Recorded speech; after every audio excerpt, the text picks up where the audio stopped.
প্রিয় দর্শক নমস্কার, মু doctor Bhabatosh Mondal more YouTube channel Mandal homeo and research रे आपण मानक हार्दिक स्वागत जनाऊँगी।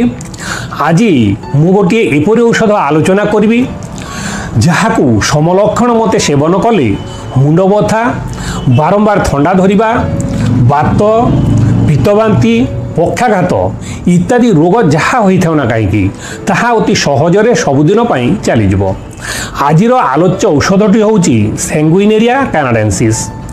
यही मिराकुलस औषधटी तार रोग जहाँ होता ना कहीं ताहा शरीर डाहाण पार्श्वर प्रथम प्रकाश पाए, एक निर्दिष्ट समय अंतर प्रकाश पाए। मुंड बथा प्राय 7 दिन अंतर देखा दिए बा प्रतिदिन सकाळु बथा आरंभ होई धीरे धीरे बथा अधिक हुए। सूर्य जेते मुंड ऊपर को आसे, लाइट जेते अधिक हुए मुंड बथा मध्य सेते तीव्र हुए।